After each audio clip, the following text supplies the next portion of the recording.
Heat का last chapter है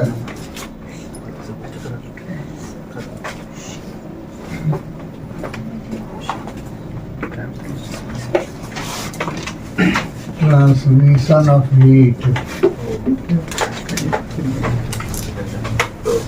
ऊष्मा का संचरण।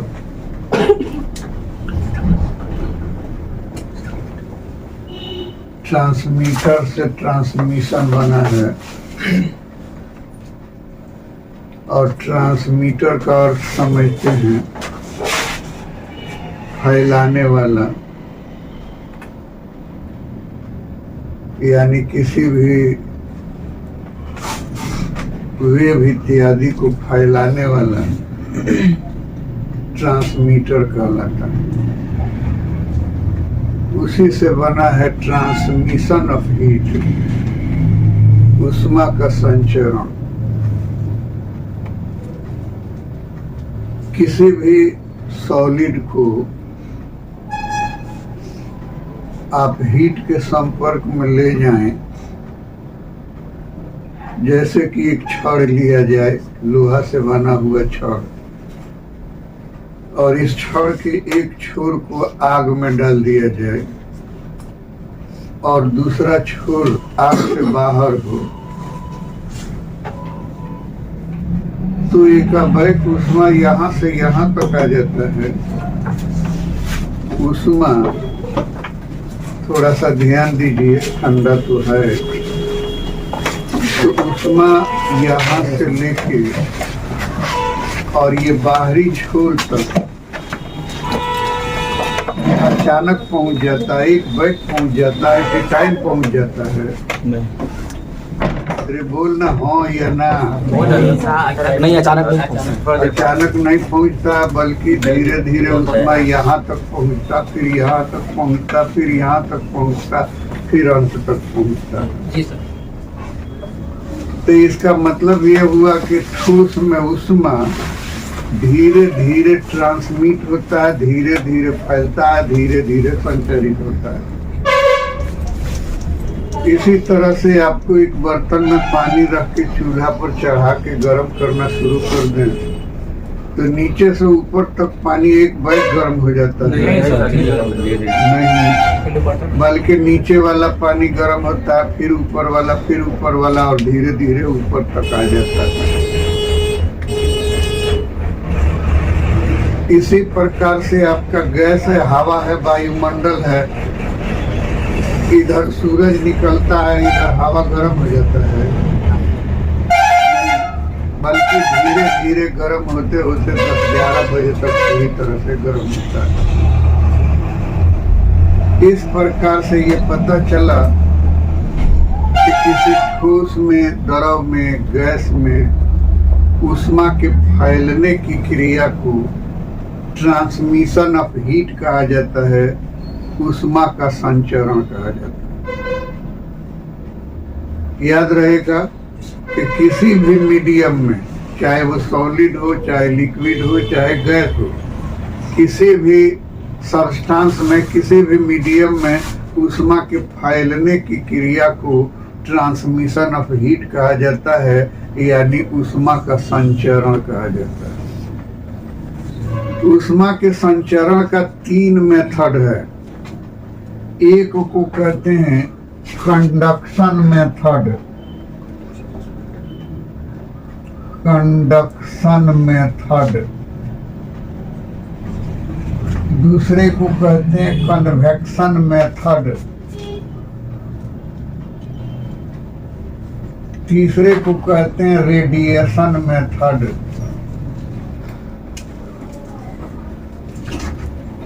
Conduction, convection, radiation. कंडक्शन द्वारा हीट केवल सॉलिड में फैलता है।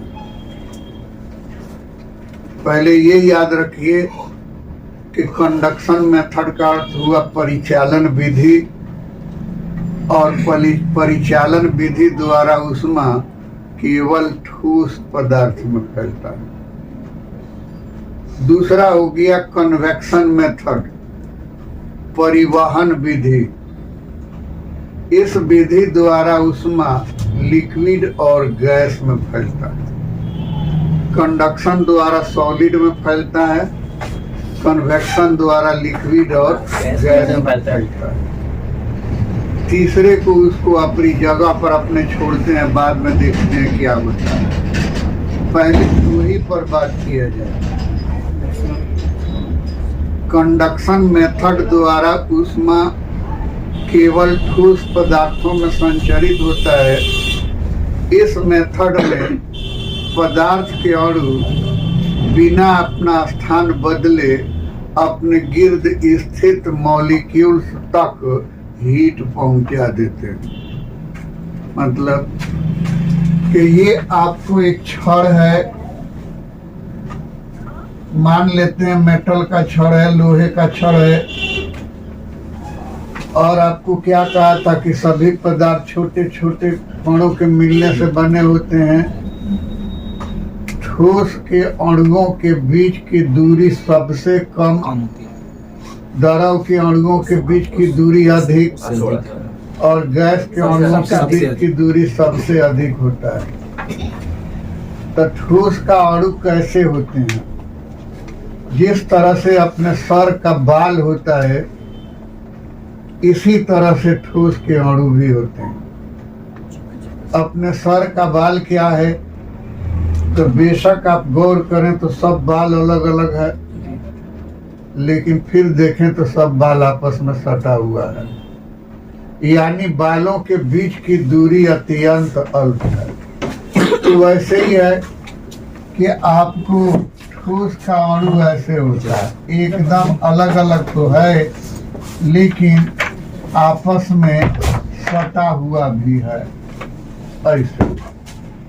तो अब क्या हो गया कि जब इसको हीट के संपर्क में ले आएंगे, जब इसको ऊष्मा के संपर्क में ले आएंगे, तो ये जो है जितना भी अणु यहाँ पर है, ये अणु ऊष्मा गेन करेगा, ऊष्मा एब्जॉर्ब करेगा, ऊष्मा शोषित करेगा, अपना ताप बढ़ाएगा।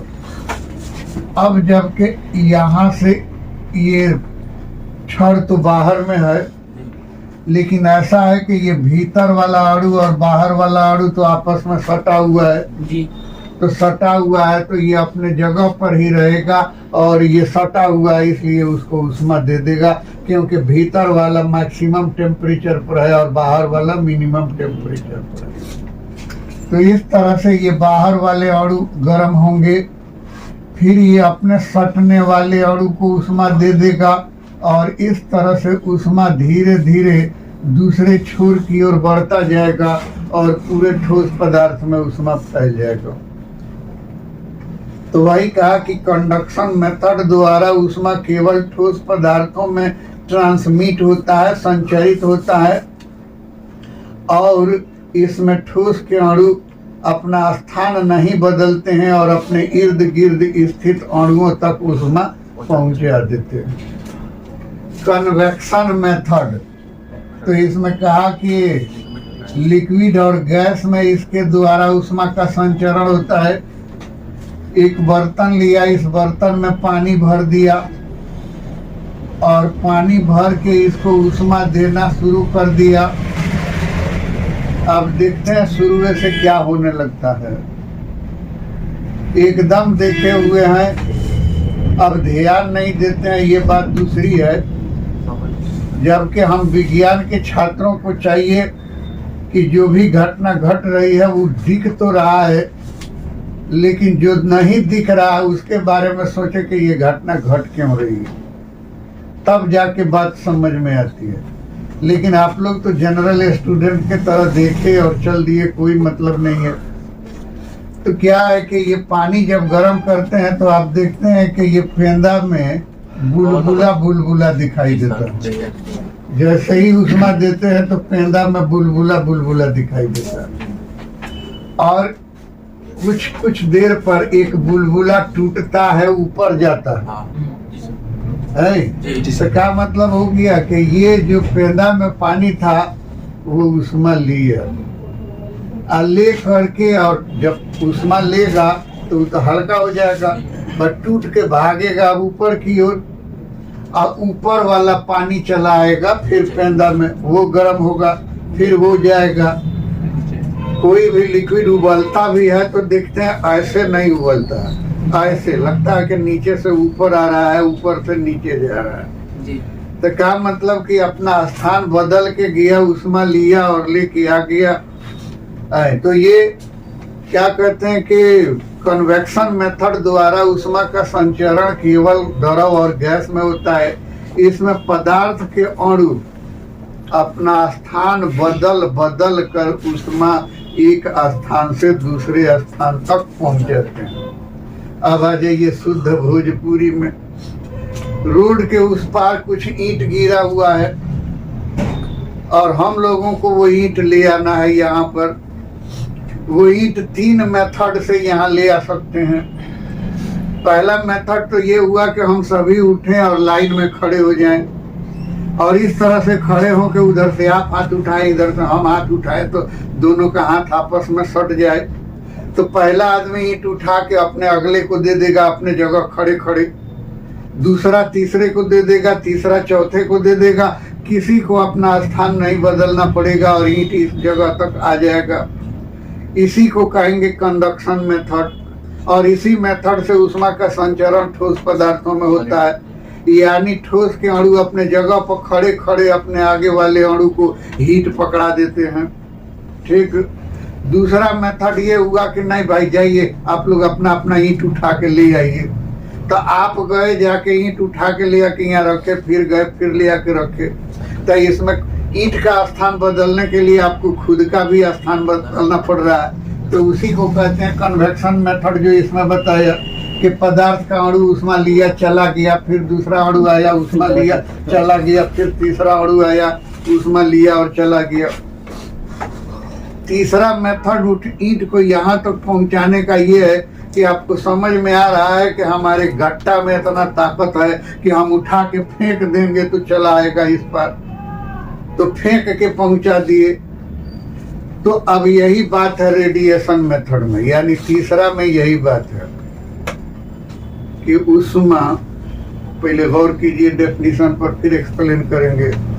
उष्मा सोर्स से निकलकर, माने जो उष्मा का सोर्स है उससे निकलकर प्रकाश के वेग से प्रकाश के भांति सरल रेखा में चलकर टारगेट तक पहुंच जाए, लेकिन अपने रास्ते में आने वाले माध्यम को गर्म नहीं करे, तो इस मेथड को रेडिएशन मेथड बोलते हैं। क्या मतलब कि यहाँ पर अंगीठी जल रहा है, इसमें से उष्मा जो निकल रहा है उस दीवार तक जाना है। हम कह रहे हैं कि इसमें से उष्मा जो निकल रहा है उसका गति प्रकाश के गति के बराबर, यानी 3 × 10⁸ मीटर का स्पीड हो जाए, और जो है वो सरल रेखा में, जैसे प्रकाश स्ट्रेट लाइन में चलता है इस तरह से वो सरल रेखा में चले, चल के टारगेट तक पहुंच जाए, यानी उस दीवार तक पहुंचाना था उस दीवार तक पहुंच जाए। लेकिन ये बीच में जो रास्ता तय किया, इसमें जो हवा आया वो हवा गर्म नहीं हो पाए, तो इस तरह के रेडिएशन, इस तरह के संचरण को रेडिएशन मेथड कहा जाता है। कहिएगा ही तो जब घपला वाली बात करते हैं आप, तो पानी यहाँ से बहते हुए चला जाए लेकिन जमीन नहीं भीगे, उसी तरह से उष्मा बहते हुए चला जाए लेकिन ये माध्यम नहीं गर्म हो, ऐसा कैसे हो सकता है? ऐसा हो सकता है। हमने क्या कहा कि आपका आंख इफेक्टेड होता है कितना देर में? 1/10 सेकंड में। तो अगर ये उष्मा चल रहा है 1 मीटर लंबा चौड़ा और मोटा हवा में 1/10 सेकंड तक रुक जाए तो हवा गर्म हो जाएगी। 1/10 सेकंड से कम रुके तो हवा गर्म नहीं होगी। जैसे कि ये है, ऐसे करके ले आ दिया और पूछा कि क्या तुम्हारे आँख के सामने से क्या गुजरा? क्या कुछ दिखाई दिया, लगा कि कोई ऑब्स्टिकल गुजरा है, लेकिन क्या था ये तो हम पहचान ही नहीं सके। क्यों नहीं पहचाने? तो आपका जवाब होगा 1/10 सेकंड छोड़िए ना हमारे आँख के सामने, हम पहचान लेते हैं। 1/10 सेकंड छोड़िए। तो अब क्या है कि इसी तरह से ये उष्मा चलेगा और इस हवा में 1 मीटर लंबा हवा में 1/10 सेकंड तक रुकेगा तो हवा गर्म हो जाएगा। 1/10 सेकंड तक नहीं रुकेगा तो हवा गर्म नहीं होगा। ओके, तो अब ये उष्मा तो प्रकाश के वेग से चल रहा है, और प्रकाश के वेग से चल रहा है तो प्रकाश का वेग तो 3 × 10⁸ है, यानी 3 करोड़ मीटर प्रति सेकंड है। तो 1 सेकंड में तय की गई दूरी 1/30 करोड़ हो जाएगा। यानी 1 मीटर हवा में ये उष्मा रुकता कितना है? तो 1 सेकंड का 30 करोड़वां भाग। हम कह रहे हैं कि 10वां भाग रुकेगा तब जो है ये गर्म हो जाएगा, और यहाँ तो 30 करोड़वां भाग हो गया, तो हवा गर्म होगा। अरे जैसा तू लोग आजकल अंगीठी तापते हो तो एक आग का चिंगारी बाहर आके गिर जाता है तो ऐसा उठा कर न फेंक देते हो। तो आग का तो काम है हाथ को जला देना। आग को पकड़े और ले जाके उसमें डाल दिए तो तुम्हारा हाथ तो जल जाना चाहिए था, लेकिन जला नहीं। क्यों नहीं जला?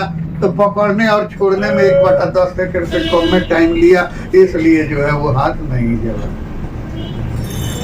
तो जब तुम्हारा हाथ आग से जला ही नहीं, क्यों? तो 1/10 सेकंड से कम में देर तक हमारे हाथ में रहा, तो फिर हवा कैसे गर्म हो जाएगा? 1/10 सेकंड से कम रहेगा तो हवा कैसे गर्म हो जाएगा? तो सूर्य की उष्मा पृथ्वी तक रेडिएशन द्वारा आता है। याद रखना, बड़ी बारीक चीज है। सूर्य की उष्मा पृथ्वी तक रेडिएशन द्वारा आता है, यानी पहले पृथ्वी गरम की पहले हवा गरम? पहले हवा मारेंगे। अच्छा, पहले पृथ्वी गरम, पहले रोटी गरम की पहले तावा गरम? तावा गरम। तो क्यों तावा गरम? इसलिए कि तावा को ही उष्मा मिल रहा है। तो इसी तरह से हमने कहा कि पृथ्वी की उष्मा रेडिएशन द्वारा, सूर्य की उष्मा, ये क्या हो गया फिर से भाई? रेडिएशन द्वारा, सूर्य की उष्मा रेडिएशन द्वारा पृथ्वी तक पहुंचता है। यानी सूर्य से उष्मा चलता है, बीच वाले माध्यम को नहीं, प्रकाश के वेग से चलता है, बीच वाले माध्यम को नहीं गर्म करता है, डायरेक्ट पृथ्वी को गर्म करता है। पृथ्वी जब कुछ देर में गर्म हो जाती है 7-8 बजे तक, तो उसके ऊपर का हवा, पृथ्वी के ऊपर का हवा गर्म होता है। ये गर्म हो गया तो फिर ऊपर वाला, फिर ऊपर वाला, फिर ऊपर वाला। तो हम ये पूछना चाहते हैं, गर्मी ज्यादा पृथ्वी पर कि गर्मी ज्यादा ऊपर? पृथ्वी पर। और जैसे जैसे ऊपर जाएंगे टेम्परेचर घटता जाएगा, क्योंकि सूर्य की उष्मा बह के नहीं आया है, रेडिएशन द्वारा आया है। यानी ऊपर वाले माध्यम को गर्म नहीं किया है, बल्कि डायरेक्ट पृथ्वी को गर्म किया है। तो पहले पृथ्वी गर्म, धीरे धीरे धीरे धीरे पृथ्वी के ऊपर का हवा गर्म होते हुए जाता है। यानी पृथ्वी पर टेम्परेचर ज्यादा रहता है और ऊपर बढ़ते हैं तो टेम्परेचर घटता जाता है।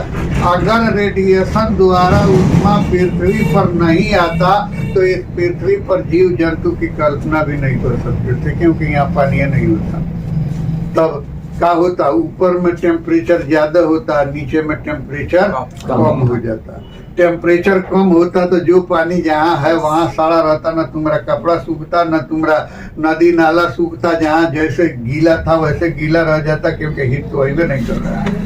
और रेडिएशन द्वारा आता है तो पहले इस पर ज्यादा उष्मा पहुंचता है, तो इसको पानी को भाप बना के ऊपर उठाता है। तो ये भाप जो है ऊपर की ओर उठते उठते वो क्या है कि धीरे धीरे ऊपर उठता है। जैसे जैसे ऊपर उठता है टेम्परेचर डाउन होता है, एक जगह जा करके वो बादल बन जाता है, फिर पानी बन जाता है, फिर ओला बन जाता है, फिर पृथ्वी की ओर लौट आता है। तो रेडिएशन के वजह से ही तुम्हारे धरती पर बैक्टीरिया वगैरह नहीं पाए जाते हैं, मतलब कि यहाँ पर सूखा चीज पाया जाता है। और दूसरा क्या है कि पानी वगैरह बरसता है या ओला पड़ता है, ये रेडिएशन के कारण। हिया पर आग जलाए हो, हुआ पर बैठे हो, जो धाह लग रहा है ना वही इंफ्रारेड रे है। ना कहते हो धाह लग रहा है तो वही इंफ्रारेड रे है। यानी इंफ्रारेड रे क्या है? तो उष्मा है जो प्रकाश के वेग से चलता है, उसी को इंफ्रारेड रे बोलते हैं। तो ये धूप में जो गर्मी होता है वो गर्मी क्या है? तो इंफ्रारेड रे है। ठीक है। इंफ्रारेड रे क्या है? तो भाई प्रकाश का एक टाइप है। अब प्रकाश का टाइप है तो प्रकाश के परावर्तन अपवर्तन जितना भी प्रकाश का नियम है सबका पालन करता है। उसी को हीट में हम कहते हैं हीट रेडिएशन या थर्मल रेडिएशन। ठीक है ना। तो ये उष्मा तीन तरह से, तीन मेथड से ये होता है। कंडक्शन मेथड, ठोस में, कन्वेक्शन मेथड, द्रव और गैस में, और रेडिएशन मेथड। तो ये एक अलग से सिस्टम है। ये पृथ्वी पर उष्मा पहुंचता है, सूर्य की उष्मा पृथ्वी तक पहुंचता है रेडिएशन द्वारा। इसमें प्रकाश के वेग से उष्मा चलता है। और क्या है कि ये स्ट्रेट लाइन में चलता है। और क्या है कि इसको चलने के लिए माध्यम की कोई आवश्यकता नहीं होती है। ये निर्वात से भी गमन करता है। और ये इंफ्रारेड रे को कहा जाता है। ये सभी प्रकाशीय नियमों का पालन करता है। ठीक। अब क्या है? तो स्टेडी स्टेट वो क्या है कि ये आपको एक छड़ ले लिया, इस छड़ के इस छोर को आग के संपर्क में डाल दिया, यहाँ पर एक थर्मामीटर लगा दिया, यहाँ पर लगा दिया, यहाँ पर लगा दिया, यहाँ पर लगा दिया। सब थर्मामीटर का टेम्परेचर बराबर होगा। ये मान लो ए मान लिया, बी मान लिया, सी मान लिया, डी मान लिया। किसका रीडिंग सबसे ज्यादा होगा और किसका सबसे कम होगा? डी का। उष्मा किस मेथड से? ये एक्स से एक्स डैश की ओर उष्मा जाएगा। किस मेथड से? कंडक्शन मेथड से। तो इसका ताप बढ़ेगा। अरे उष्मा जब जा रहा है तो इसका ताप बढ़ेगा, इसका ताप बढ़ेगा, सब का ताप बढ़ेगा। तो इसका ताप बढ़ेगा, इसका ताप बढ़ेगा, इसका ताप बढ़ेगा। जैसे जैसे इसको आके कांटेक्ट में छोड़ेंगे इसका टेम्परेचर बढ़ता जाएगा। एक ऐसी स्थिति आएगी कि चारों का टेम्परेचर डिफरेंट होते हुए भी स्थिर हो जाएगा।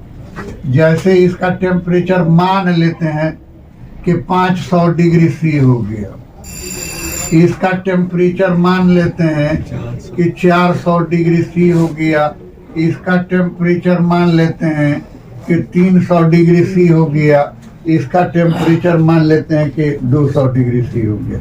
एक समय ऐसा आया। और अब यहाँ कितनों गर्म कर रहे हैं, इसका टेम्परेचर 500 से नहीं बढ़ रहा है, इसका 400 से नहीं बढ़ रहा है, इसका 300 से नहीं बढ़ रहा है, इसका 200 से नहीं बढ़ रहा है। इसी को कहते हैं steady state.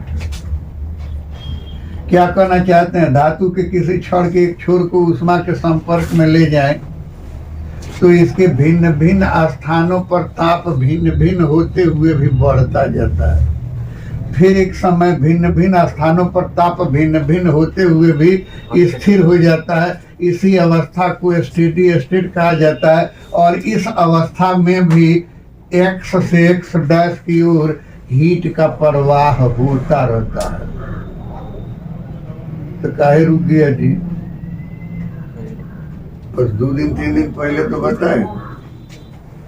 High melting point की अवस्था में पहुंच जाएगा तो दिया गया हीट काइनेटिक एनर्जी में बदलेगा, टेम्परेचर में नहीं बदलेगा। बिफोर मेल्टिंग पॉइंट टेम्परेचर में बदल रहा था तो इसका भी रीडिंग, इसका सबका रीडिंग बढ़ रहा था। लेकिन जब मेल्टिंग पॉइंट पर पहुंच गया तो अब तो वो टेम्परेचर में नहीं बदल के काइनेटिक एनर्जी में बदल रहा है। और काइनेटिक एनर्जी तो नापाता नहीं है थर्मामीटर से, इसलिए इसका रीडिंग बढ़ना बंद हो जाएगा। और जब इसी का बंद हो जाएगा तो हर जगह तो हीट जो आ रहा है वो किस रूप में आ रहा है? काइनेटिक एनर्जी के रूप में आ रहा है। तो सब का रीडिंग डिफरेंट होते हुए भी स्थिर हो जाएगा। इसी अवस्था को स्टेडी स्टेट कहा जाता है। और इस अवस्था में भी उष्मा का प्रवाह होता रहता है। अब क्या है? Thermal conductivity. थर्मल कंडक्टिविटी लेकिन हम सोचते हैं कि आज इसको बतावें तो जल्दीबाजी में बताएंगे, कोनो फायदा होगा नहीं, कल बताइए। कैसे कि गाड़ी पर नजर पड़ गई है। ऐसे थोड़ा देर और देखते हैं। थर्मल कंडक्टिविटी का अर्थ होता है उष्मा चालकता, और उष्मा चालकता क्या हो गया कि ये छड़ है स्टेडी स्टेट में पहुंच गया है, इसका एक टुकड़ा काट लिया, ये एक टुकड़ा काट लिया, ये वाला, इसको जेड मान लिया, इस छोर को जेड डैश मान लिया, तो ये टुकड़ा ले लिया छड़ का, ये टुकड़ा ले लिया, ये टुकड़ा छड़ का ले लिया।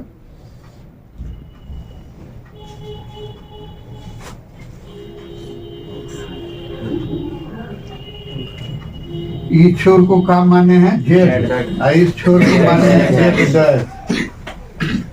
ये जेड का टेम्परेचर अधिक होगा कि जेड डैश का? जेड का। तो इसका टेम्परेचर θ1 डिग्री सी मान लिया और इसका टेम्परेचर θ2 डिग्री सी मान लिया, तो क्या कर रहे हैं θ1 ग्रेटर देन θ2। इस छड़ का लंबाई एल मान लिया, तो इस छड़ का लंबाई हमने एल मान लिया। और क्या है कि इस छड़ के मोटाई का क्षेत्रफल, छड़ है तो मोटा तो होगा, मोटाई का क्षेत्रफल यानी अनुप्रस्थ काट का क्षेत्रफल, अर्थात अंग्रेजी में क्रॉस सेक्शनल एरिया अल्फा मान लिया। और क्या है कि इसको 1 घंटा तक गर्म किया। अरे जितना देर तक गर्म करेंगे उतना तो उतना ही देर तक है ये एक्स डैश की ओर जाएगा। तो हम इसका वो क्या कहते हैं कि T समय तक गर्म किया, तो ये आपको इधर से इधर की ओर उष्मा जा रहा है कि नहीं जा रहा है? जा रहा है। तो उष्मा 30 सेकेंड में जाने वाली उष्मा H मान लिया, तो होता क्या है तो H बायरीज अल्फा, यानी क्षेत्रफल जितना ही अधिक होगा उष्मा का प्रवाह उतना ही अधिक होगा, और क्षेत्रफल जितना ही कम होगा उष्मा का प्रवाह उतना ही कम होगा। आजकल आप लोग सोते भी है तो सीमट के घुकड़ी मुकड़ी मार के सोते हैं, बैठते भी हैं तो अजीब तरह से सिकुड़ के बैठते हैं, चलते भी हैं तो ऐसे मार के चलते हैं। काहे ऐसा क्यों? इसलिए कि आपके शरीर का टेम्परेचर 37 डिग्री सी और वातावरण का टेम्परेचर सवेरे देखे हैं 7 डिग्री सी। सवेरे अभी इस वक्त जो हो, लेकिन 8 बजे देखे हैं 7 डिग्री सी था।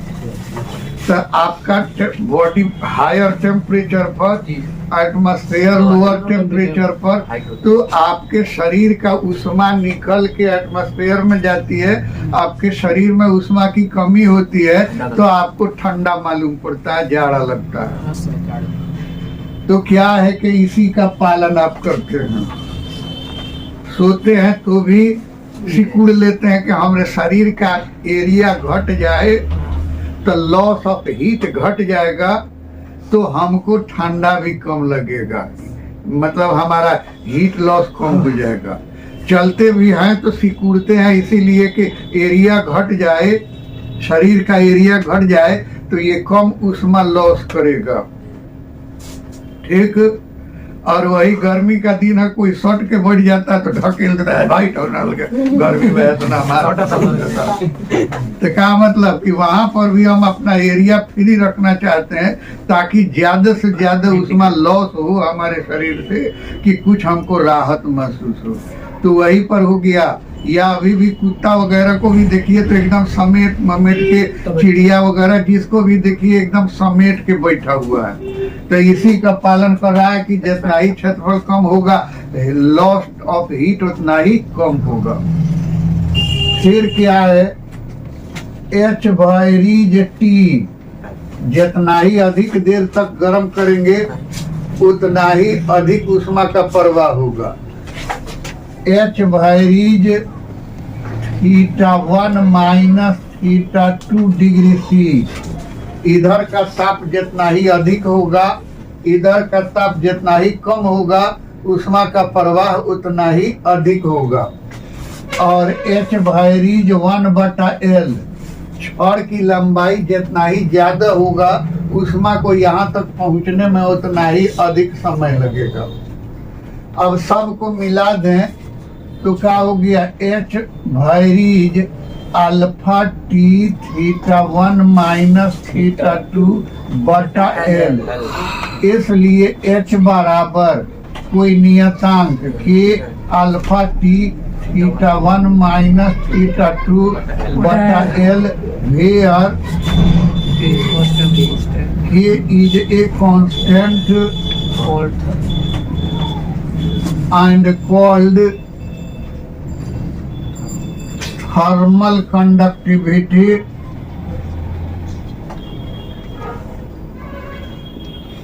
और called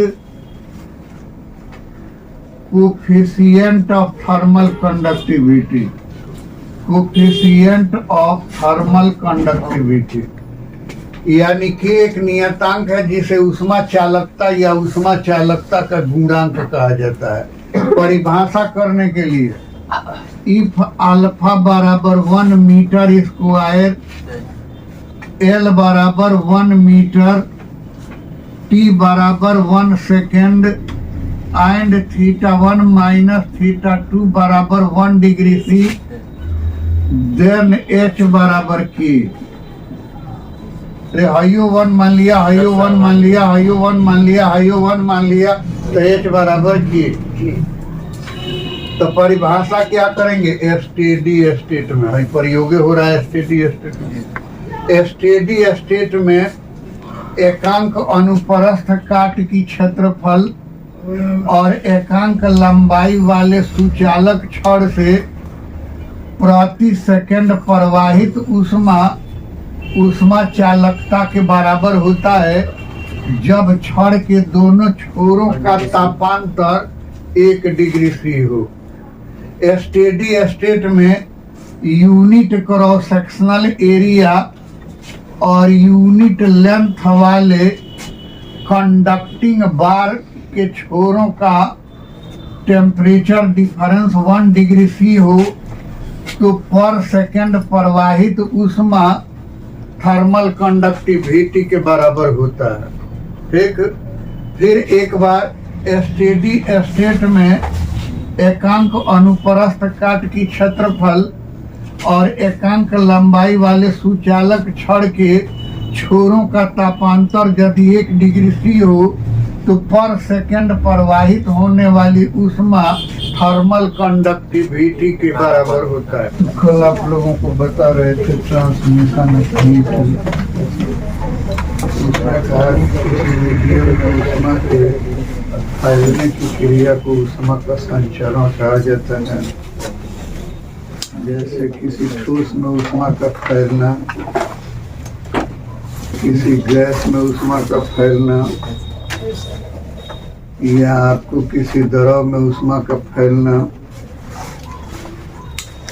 तो आपको बताया हुआ था कि ये धीरे धीरे ऊष्मा जो फैलता है इसी को ऊष्मा का संचरण कहा जाता है। जैसे कि इस वक्त कमरे में आग बना के रख दिया जाए तो कुछ लोग आग तापना शुरू कर देते हैं, जबकि वो रहेगा तो कमरे का हवा गर्म हो जाएगा, यानी कमरा में ऊष्मा फैल जाएगा। इसको ट्रांसमिशन हीट कहेंगे। पानी या दूध को चूल्हा पर रखते हैं गर्म करने के लिए, तो पहले पेंदा वाला गर्म होता है, फिर उसके बाद वाला, फिर उसके ऊपर वाला, फिर उसके ऊपर वाला, और इस तरह से धीरे धीरे पूरा का पूरा द्रव गर्म हो जाता है। किसी छड़ को बताया था कि एक छोर को आग में डाल दिया जाए और बाकी इसका सब जैसे गज वगैरह होता है तो धीरे धीरे ऊष्मा इस छोर तक भी पहुंच जाता है। तो ऊष्मा के फैलने की क्रिया को ऊष्मा का संचरण कहा जाता है, ट्रांसमिशन ऑफ हीट कहा जाता है। ये 3 तरह से होता है, एक कंडक्शन मेथड द्वारा, एक कन्वेक्शन मेथड द्वारा, एक रेडिएशन मेथड द्वारा। और आपको बताए थे कि इसमें से सबसे इम्पोर्टेंट बात है रेडिएशन, कि भाई इसमें ऊष्मा का क्या होता है, तो गति प्रकाश की गति के बराबर होता है। और क्या होता है, तो ये सोर्स से निकल के टारगेट तक पहुंच जाता है, लेकिन बीच वाले माध्यम को गर्म नहीं कर पाता है, ये भी बोला हुआ था। और कहा था कि अगर सूर्य की ऊष्मा पृथ्वी तक रेडिएशन द्वारा नहीं आती, कंडक्शन या कन्वेक्शन द्वारा आती, तो फिर इस पृथ्वी पर जीव जंतु की कल्पना ही नहीं किया जा सकता था, क्योंकि डायरेक्ट ऊष्मा आती है पृथ्वी पर, पृथ्वी को गर्म करती है, पृथ्वी पर जो भी नम चीज फैला रहता है, पानी वगैरह फैला रहता है, उसको भाप बना के उड़ाती है, और ये भाप धीरे धीरे ऊपर की ओर जाता है, बादल बनता है, पानी बनता है, तो पानी बरसता है, ओला गिरता है, वगैरह वगैरह। फिर उसके बाद आपको कहा था स्टेडी स्टेट, तो कहा था कि एक छड़ को अगर एक छड़ के एक छोर को आग के संपर्क में डाल दिया जाए, तो ऊष्मा कंडक्शन द्वारा दूसरे छोर की ओर जाने लगती है, और डिफरेंट जगहों पर इसका टेम्परेचर डिफरेंट होता है, लेकिन बढ़ता रहता है। फिर फाइनली एक ऐसा समय आता है कि डिफरेंट जगह टेम्परेचर डिफरेंट होते हुए भी स्थिर हो जाता है। इसी को हम लोग कहते हैं स्टेडी स्टेट, और इस अवस्था में भी ऊष्मा का प्रवाह होता रहता है। तो फिर आपके दिमाग में बात आया कि भाई डिफरेंट जगह पर टेम्परेचर डिफरेंट होते हुए भी रुक क्यों जाता है, तो आपको याद होगा कि हमने कहा था कि जब इस छोर पर मेल्टिंग पॉइंट पर पहुंच जाएगा, तो यहाँ पर से ही हीट एनर्जी काइनेटिक एनर्जी में बदलने लगेगा, फलतः थर्मामीटर का रीडिंग स्थिर होगा, तो सारे के सारे थर्मामीटर का रीडिंग स्थिर हो जाएगा, क्योंकि यहाँ का हीट काइनेटिक एनर्जी के रूप में जा रहा है। उसके बाद कहा था वो आपको थर्मल कंडक्टिविटी, ऊष्मा चालकता, और ऊष्मा चालकता में आपको ये कहा हुआ था, ये ले आए हुए थे क्या कि H बराबर के alpha T into theta 1 minus theta 2 बटा L। तो क्या कहा था कि जहाँ ये छड़ का एक टुकड़ा है, इसका टेम्परेचर थीटा 1 डिग्री सी, इसका टेम्परेचर थीटा 2 डिग्री सी, तो जाहिर सी बात है कि ये थीटा 1 बड़ा होगा बताया था, और ये थीटा 2 छोटा होगा।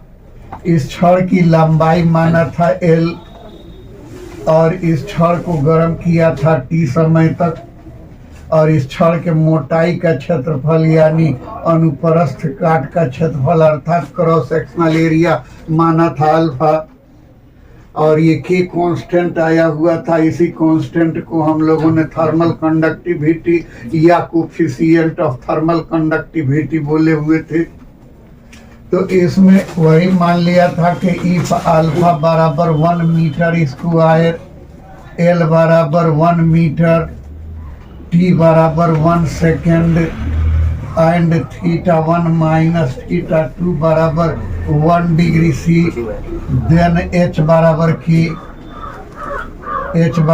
की यानी अल्फा को 1 माना, टी को 1 माना, थीटा 1 माइनस थीटा 2 को 1 माना, एल को 1 माना, तो एच बराबर हो जाएगा की।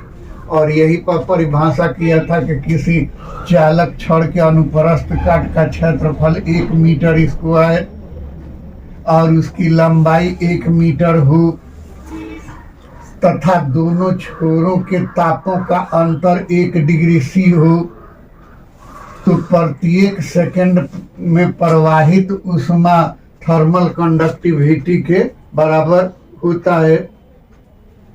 फिर एक बार ये बात तो कल ही बता दिए थे कि स्टेडी स्टेट में एकांक अनुप्रस्थ काट की क्षेत्रफल और एकांक लंबाई वाले चालक छड़ के दोनों छोरों का तापांतर 1 डिग्री सी हो, तो प्रति सेकंड प्रवाहित ऊष्मा थर्मल कंडक्टिविटी के बराबर अर्थात कोफिशिएंट ऑफ थर्मल कंडक्टिविटी के बराबर होता है।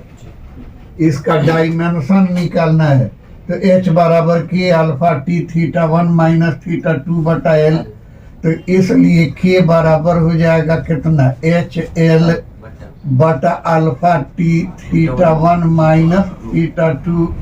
एच का डायमेंशन, हीट का डायमेंशन तो एम एल पर पावर 2 टी पर पावर माइनस 2। एल का डायमेंशन तो एल हो गया अल्फा का एल पी स्क्वायर, टाइम का टी और टेम्परेचर का केल्विन। तो इसका डायमेंशन हो गया आपको एल पर पावर 2 से एल पर पावर 2 तो खत्म हो गया, एक एल बच गया। एम एल टी पर पावर -3, ये गया ऊपर तो टी पर पावर -3, के पर पावर -1। और इसका अगर यूनिट निकालना हो तो ये आपको जूल हो गया एच के बदला में, और एल के बदला में मीटर, अल्फा के बदला में मीटर स्क्वायर, टाइम के बदला में सेकेंड, टेम्परेचर के बदला में केल्विन। तो क्या हो गया, ये मीटर से 1 मीटर स्क्वायर तो कैंसिल हो गया। तो हो गया आपको जूल बटा मीटर सेकेंड केल्विन बराबर जूल प्रति मीटर सेकेंड केल्विन। अरे जूल के बदला जूल, बटा के बदला में प्रति मीटर सेकेंड केल्विन। इसको दूसरे ढंग से भी चेंज कर सकते हैं, जूल बटा सेकेंड, जूल बटा सेकेंड गुना 1 बटा मीटर गुना केल्विन। जूल तो वर्क हो गया, सेकेंड तो टाइम हो गया, वर्क बटा टाइम बराबर पावर, और पावर तो वाट होता है। तो क्या हो गया, वाट बटा मीटर केल्विन। तो यानी कि वाट बटा के बदला में प्रति और मीटर केल्विन, यानी ये भी यूनिट लिया जा सकता है और ये भी यूनिट लिया जा सकता है। अगर ये एनर्जी के रेस्पेक्ट में करना है तो जूल प्रति मीटर सेकंड केल्विन, अब पावर के रेस्पेक्ट में करना है तो वाट प्रति मीटर केल्विन हो जाएगा। ठीक है जी। थर्मल रेजिस्टेंस, थर्मल रेजिस्टेंस ऊष्मीय प्रतिरोध। इससे पहले आपने पढ़ा है हाई स्कूल में विद्युत प्रतिरोध, इलेक्ट्रिक रेजिस्टेंस, विद्युत प्रतिरोध। तो उसमें क्या कहा था कि कंडक्टर्स में उपस्थित वह फिजिकल कॉज जो इलेक्ट्रिक करंट के फ्लो का अपोज करते हैं, विरोध करते हैं, उसे ही इलेक्ट्रिक रेजिस्टेंस कहा जाता है। चालकों में उपस्थित वह भौतिक कारण जो विद्युत धारा के प्रवाह का विरोध करता है, विद्युत प्रतिरोध कहलाता है। ये आपको एक चालक तार है, इस चालक तार का पोटेंशियल विभव यहाँ पर V1 है और यहाँ पर V2 है, और दोनों का अंतर V1 माइनस V2 बराबर V कर दीजिए, या V1 माइनस V2 ही रहने दीजिए, अच्छा होगा। V1 माइनस V2 है, क्योंकि अभी तो हम इलेक्ट्रिसिटी नहीं पढ़ाए हैं, 12 में पढ़ाना है कि आपको विद्युत धारा इलेक्ट्रिक करंट हायर पोटेंशियल से लोअर पोटेंशियल की ओर प्रवाहित होता है। जिस तरह से ऊष्मा उच्च ताप वाले वस्तु से निम्न ताप वाले वस्तु की ओर प्रवाहित होता है, उसी तरह से विद्युत धारा उच्च विभव से निम्न विभव की ओर, हायर पोटेंशियल से लोअर पोटेंशियल की ओर प्रवाहित होता है। ठीक। तो अब क्या है कि इसका इलेक्ट्रिक रेजिस्टेंस अगर RE मान लें, R से रेजिस्टेंस, E से इलेक्ट्रिक, तो RE बराबर होता है कितना, आपको याद होगा, V बराबर IR। तो इसलिए ये आपको R बराबर हो जाएगा V बटा I, एंड I बराबर होता है कितना, Q बटा T, अरे चार्ज बटा समय। तो इसलिए R बराबर हो जाएगा V बटा Q बटा T। तो ये हो गया RE बराबर V का मतलब पोटेंशियल डिफरेंस, विभवांतर। विभवांतर का अर्थ V1 माइनस V2 बटा I, और I का मान कर रहे हैं कि I बराबर होता है चार्ज बटा टाइम। इसलिए RE बराबर हो गया V1 माइनस V2 बटा क्यू बटा टी। ये क्या है? तो इलेक्ट्रिक रेजिस्टेंस है। ठीक यही बात हम लोग थर्मल रेजिस्टेंस में बोलते हैं, ऊष्मीय प्रतिरोध में बोलते हैं। चालकों में उपस्थित वह भौतिक कारण जो ऊष्मा धारा के प्रवाह का विरोध करता है ऊष्मीय प्रतिरोध कहलाता है। कंडक्टर्स में उपस्थित वह फिजिकल कॉज जो हीट करंट के फ्लो का अपोज करता है उसे ही हीट रेजिस्टेंस या थर्मल रेजिस्टेंस कहा जाता है। इधर टेम्परेचर है θ1, इधर टेम्परेचर है θ2।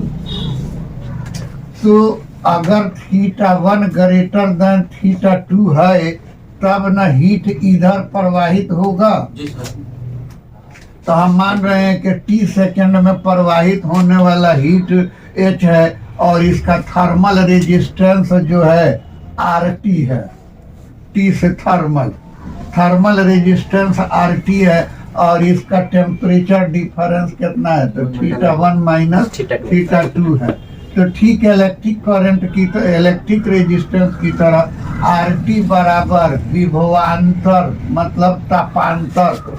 यहाँ था विभवांतर पोटेंशियल डिफरेंस और यहाँ हो गया टेम्परेचर डिफरेंस तापांतर। θ1 माइनस θ2 बटा क्या? Q बटा T। Q बटा T तो यहाँ Q के बदला में तो हीट है और T के बदला में T है। RT बराबर θ1 माइनस θ2 बटा H बटा T। तो क्या कहना चाहते हैं कि चालकों में उपस्थित वह भौतिक कारण जो ऊष्मीय धारा के प्रवाह का विरोध करता है ऊष्मीय प्रतिरोध कहलाता है। ऊष्मीय प्रतिरोध बराबर θ1 माइनस θ2 बटा H बटा T। अब आपके पास फॉर्मूला क्या है? फॉर्मूला है कि H बराबर K अल्फा T θ1 माइनस θ2 बटा L। यानी कल जो फॉर्मूला निकाल के बताया था वो फॉर्मूला आज ले लिया। तो इसलिए H बटा T राइट वाला T खींच लिया तो उधर मल्टीपल में है तो इधर डिवाइडिंग में हो जाएगा। H बटा T बराबर K अल्फा θ1 माइनस θ2 बटा L बटा L। ठीक ना? फिर T हो गया L। इसलिए आपको K अल्फा ये आपको इसको इधर भेज देते हैं तो क्या हो गया? K अल्फा बटा L बराबर θ1 माइनस θ2 बटा H बटा T और θ1 माइनस θ2 बटा H बटा T बराबर RT। तो इसलिए ये पूरा के बदला में RT छोड़िए R ही लिख देते हैं तो K अल्फा बटा L। ये आपको R लिख दिया, ये हो गया K अल्फा बटा L। तो अब इससे आपको क्या ये होना चाहिए था? कुछ गड़बड़ किए का? कुछ तो गड़बड़ हल्का गड़बड़ किए हैं, बोलबो नहीं करता है तू। अरे हाई भेजे हैं इधर तो हाई K अल्फा बटा L तो आएगा लेफ्ट में आएगा तो ये उलट न जाएगा L बटा K अल्फा। तो ये हो गया L बटा K अल्फा। और यही बात हीट में तो नहीं, इलेक्ट्रिसिटी में तुम लोगों को बताया गया है कि चालकों में उपस्थित प्रतिरोध चालक के लंबाई का समानुपाती होता है। यानी तार की लंबाई बढ़ जाता है तो रेजिस्टेंस बढ़ जाता है, तार की लंबाई घट जाता है तो रेजिस्टेंस घट जाता है। देखो तो वहाँ यहाँ पर वो बात आया है कि नहीं? के तो कांस्टेंट है तो कांस्टेंट है तो क्या हो जाएगा? आर कांस्टेंट बराबर मिल के वैरीज आर वैरीज L बटा अल्फा। तो इसलिए R varies L and R varies alpha 1 बटा अल्फा। तो यही ना आप लोग बोलते थे कि लंबाई बढ़ने पर रेजिस्टेंस बढ़ जाता है और मोटाई बढ़ने पर रेजिस्टेंस घट जाता है, यानी क्रॉस सेक्शनल एरिया बढ़ने पर प्रतिरोध घट जाता है और लंबाई बढ़ने पर प्रतिरोध बढ़ जाता है। यही वजह है कि जैसे अब हमारा ही घर है, तो हमारा ही घर है तो अब उसमें लोड ज्यादा हो गया, तो बार बार इस जाड़ा के दिन में कहता है लोग कि भाई हीटर जलाएंगे, तो हम का हीटर जलाएंगे। 4 ठो तो नीचे से ऊपर ले आप लोग जो है वो गीजर लगाए हुए हैं, अब 5वां किचन में लगाए हुए हैं, उसके अलावा 3 फ्रिज चला रहे हैं, आरओ चला रहे हैं। हम का जाने के इतना मैंने विज्ञान बढ़ जाएगा। जिस वक्त घर बनवाए उस वक्त 1.5 के तार से हमने वायरिंग कराया, और वायरिंग कराया तो क्या वो पतला हो गया, तार पतला हो गया तो उसका रेजिस्टेंस बढ़ गया, और रेजिस्टेंस बढ़ गया तो बात बात में वो जलेगा, यहाँ शॉर्ट मारेगा, हुआ शॉर्ट मारेगा। आजकल लोग कोई भी वायरिंग करा रहा है नया घर में तो 2 mm के तार से करा रहा है, और 2 mm के तार से करा दीजिएगा तो नो टेंशन, जितना लोड देना है दीजिए।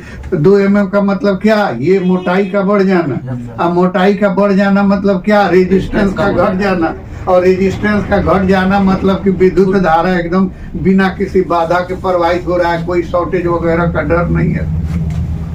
मैंने इलेक्ट्रिसिटी पढ़ाते हैं 12 में, लेकिन अपने नहीं छूते हैं, छूने में डर लगता है, लेकिन पढ़ाते हैं, खूब पढ़ाते हैं। तो खैर ये हो गया।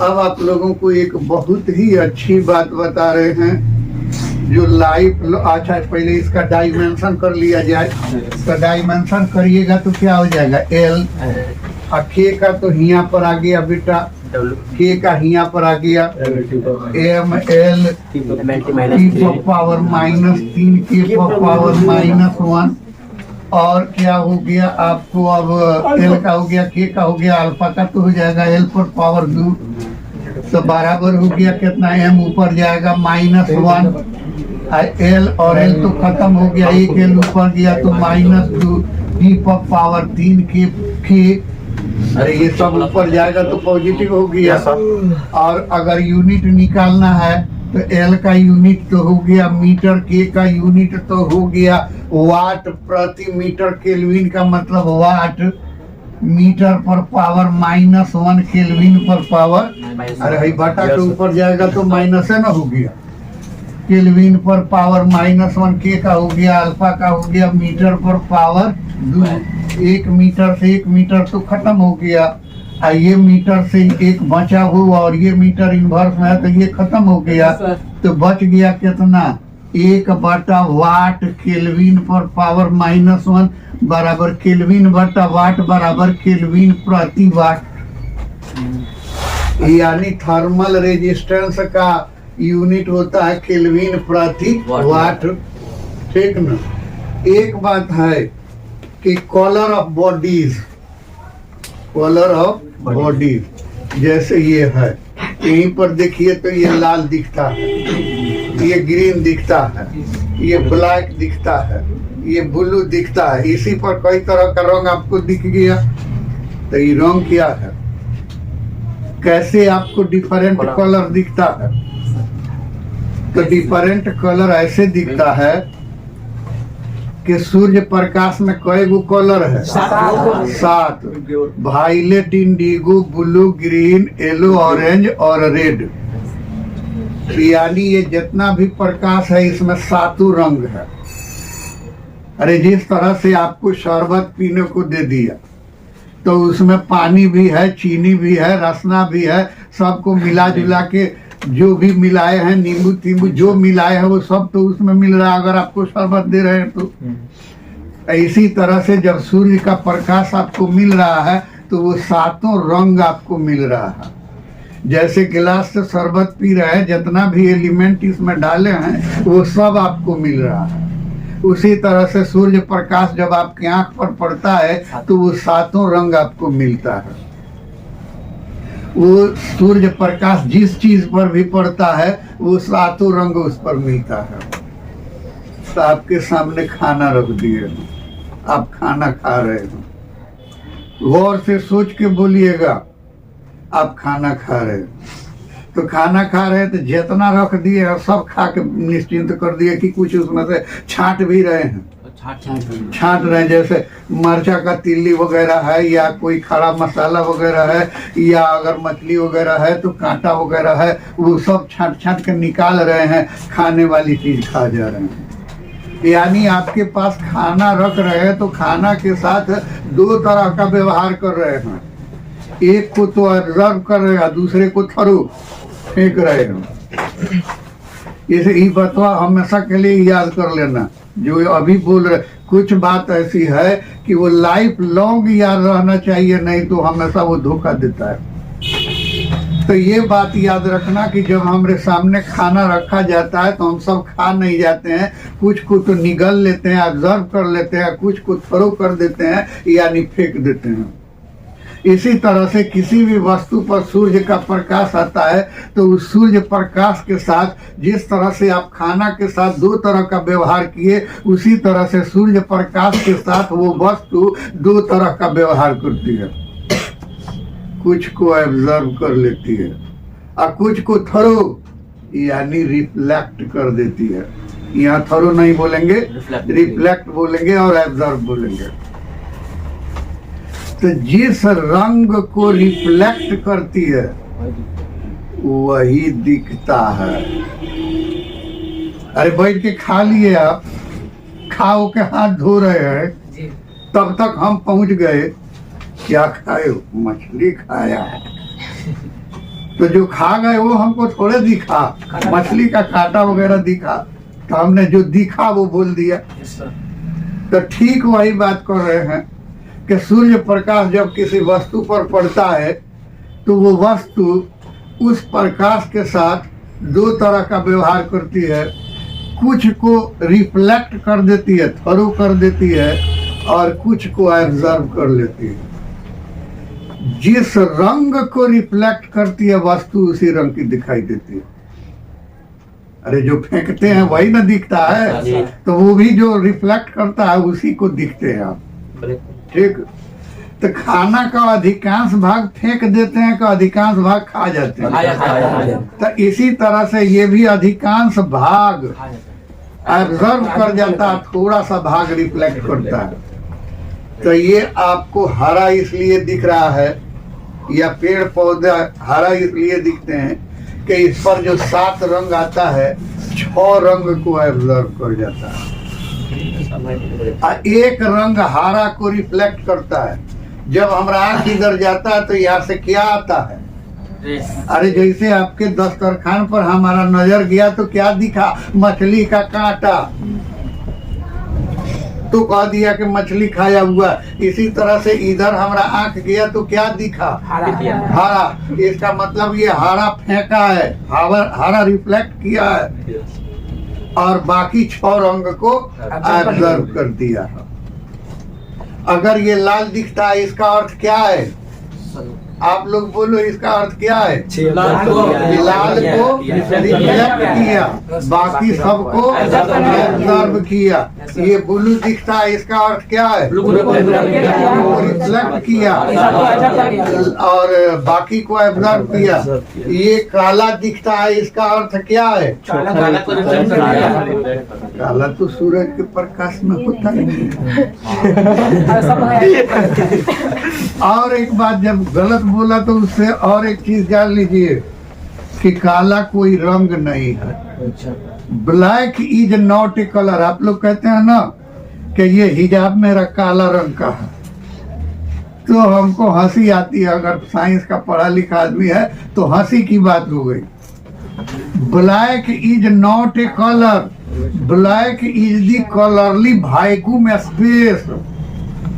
काला कोई रंग नहीं है, बल्कि जहाँ कोई रंग नहीं होता है वहाँ काला दिखता है। काला होता नहीं है बेटा, काला दिखता है। जैसे रात बल्ब वगैरह सब बुझा हुआ है तो इसमें काला रंग फैलाए हैं का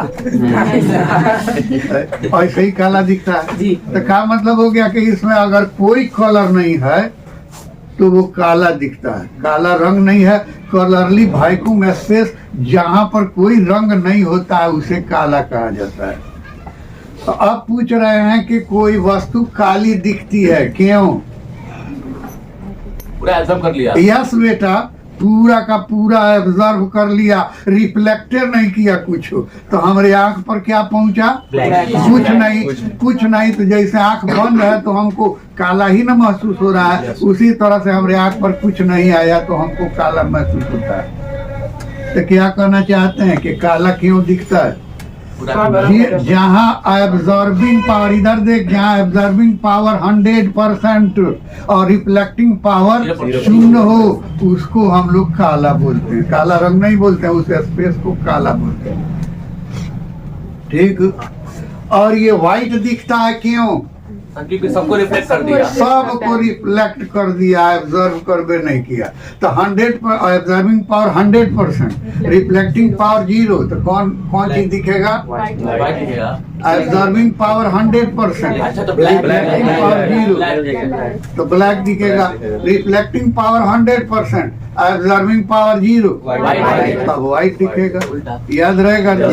और क्या याद रहेगा? खानवे वाला पर याद रखो तो सबसे अच्छा होगा कि हम अपने खाना में से कुछ को फेंक देते हैं, बाकी को खा जाते हैं। उसी तरह से सूर्य प्रकाश जब किसी वस्तु पर पहुंचता है तो अधिकांश भाग एब्जॉर्ब हो जाता है और कोई रंग रिफ्लेक्ट होता है। जिस रंग का रिफ्लेक्ट होता है वस्तु उसी रंग की दिखाई देती है। पेड़ पौधे हरा दिखाई देते हैं, इसलिए हरा दिखाई देते हैं कि वो अपने पर आपतित किरणों में से 6 रंगों को एब्जॉर्ब कर जाता है और हरा रंग को रिफ्लेक्ट करता है, इसलिए वो हरा दिखता है। कोई वस्तु लाल इसलिए दिखता है कि वो लाल रंग को रिफ्लेक्ट करता है, बाकी को एब्जॉर्ब कर जाता है। कोई वस्तु ब्लू इसलिए दिखता है कि वो ब्लू रंग को रिफ्लेक्ट करता है, बाकी को एब्जॉर्ब कर जाता है। कोई वस्तु ब्लैक इसलिए दिखता है कि वो सारे रंगों को एब्जॉर्ब कर जाता है, रिफ्लेक्ट नहीं करता है। कोई वस्तु सफेद इसलिए दिखता है कि वो सारे रंगों को रिफ्लेक्ट कर देता है, एब्जॉर्ब नहीं करता। अब यहाँ पर एक छोटी सी बात और बताएंगे। एक साल पूछ दिया था कि what do you mean by colour blindness, 12 में पूछ दिया था। What do you mean by colour blindness, यानी कि आप जो है कलर ब्लाइंडनेस से क्या समझते हैं?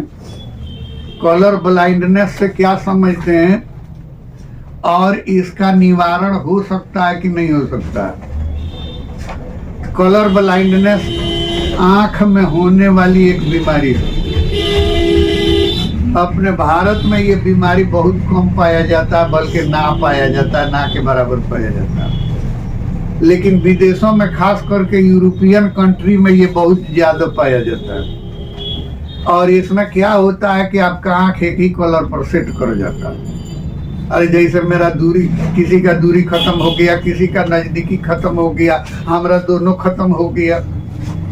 अरे भाई जो देख रहे हो, एक नीचे दूसरा दिखता है और ऊपर वाला शीशा दूसरा दिखता है। तो नीचे वाला नजदीक के वस्तु को देखने के लिए, ऊपर वाला दूर के वस्तु को देखने के लिए, यानी इस आंख में बीमारी हो गया जिसमें नजदीक की वस्तु भी स्पष्ट नहीं दिखाई देती है और दूर की वस्तु भी स्पष्ट नहीं दिखाई देती है। इसी तरह से एक बीमारी आता है कलर ब्लाइंडनेस। ये कलर ब्लाइंडनेस में आंख एक ही कलर पर सेट कर जाता है। जैसे लाल रंग, लाल कांच वाला चश्मा आपको पहना दे तो ये कैसा दिखेगा? ये कैसा दिखेगा? ये कैसा दिखेगा? पूरा दुनिया ही आपको लाल दिखेगा। उसी तरह से आपका रेटिना एक कलर पर सेट कर जाता है। जिस कलर पर सेट करता है पूरा दुनिया का हर चीज उसी कलर की। अगर ग्रीन पर सेट कर गया तो हर चीज में आपको ग्रीन दिखाई देगा। व्हाइट पर सेट कर गया तो हर चीज में आपको व्हाइट दिखाई देगा। ब्लू पर सेट कर गया तो हर चीज ब्लू दिखाई देगा। इसी को कहते हैं कलर ब्लाइंडनेस। और इसका इलाज अभी पॉसिबल नहीं है। अभी तक इसका इलाज ढूंढने में हम लोग कामयाब नहीं हुए हैं, लेकिन उम्मीद है कि 2-4 साल में वो भी आ जाएगा, क्योंकि एक अमेरिकन वैज्ञानिक है। अब क्या कहें, अमेरिकन वैज्ञानिक ही कहना पड़ता है, इसलिए कि वो तो भारतीय है, जाके बस गया है अमेरिका में। भारत में जो ये भेजा होता है ना ब्रेन, वो सड़ के मर जाता है, जाकर दफना दिया जाता है या फूक दिया जाता है। क्यों? तो इसमें क्या, अमेरिका जितना यूरोपियन कंट्री, डेवलप कंट्री देख रहे हैं, तो वहाँ पर आपका टाउन है ना, तो इस टाउन में जैसा बड़ा टाउन है, छोटा है तो एक, बड़ा है तो 10 20 कुछ लैब रहता है, विज्ञान का लैब रहता है। जैसे आपके यहाँ टाउन हॉल बना हुआ है, स्टेडियम बना हुआ है, वैसे ही लैब बना रहता है।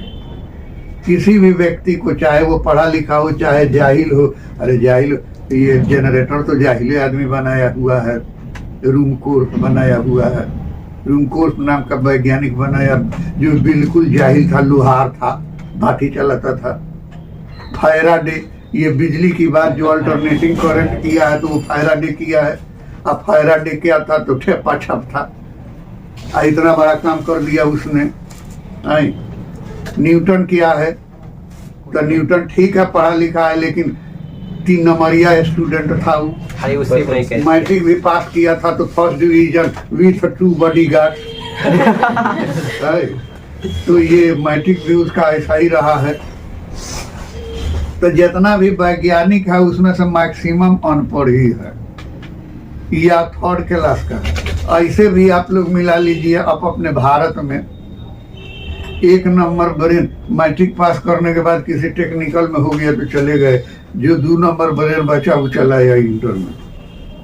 इंटर में अब मेडिकल इंजीनियरिंग वेटरनरी दिए, जो उसमें 1 नंबर था वो चला गया, अब 2 नंबर बच गया, वो चला गया बीएससी में। अब बीएससी करने के बाद जिसका बीपीएस हो गया, बीएड हो गया, फलानवा ढेमकवा हो गया, वो सब चला गया। अब एकदम छठुआ जो दिमाग बच गया वो चला गया एमए में। एमए में जाने के बाद जो लेक्चरर बन गया वो तो ठीक है, अब अंत में जो छट गया वो चला गया पीएचडी करने। बात बुझा रहा है। तो यहाँ मास्टर 3rd क्लास का होता है, मास्टर 3rd क्लास का होता है। सर आप भी हैं क्या? तब काम चाहिए हमको हो गया होता तो नहीं चले गए होते का। हम ढाहने वाली बात नहीं करते, ढाहने वाली बात हम नहीं करते। ढाहना जिनको है ढाए, जितना एमएस ये सब तो छठुए बड़े आता है। अब विदेश में उल्टा है, विदेश में उल्टा है। फर्स्ट डिवीजन से जो पास किया उसको आईएससी में जाना है, बाकी दोनों जाने को किसी को किरानी में या किसी को फैक्ट्री में भेज दिया। आईएससी में फर्स्ट डिवीजन आना है तो बीएससी में पढ़ना है, बाकी 2 जने को भेज दिया नौकरी में। ऐसे ही करते करते 1 नंबर ब्रेन जाता है, और वो जो है आईएएस बने या कुछ बने, लेकिन आपको 5 साल मास्टरी का काम करना है, उसके बाद आईएएस वगैरह में जाइएगा।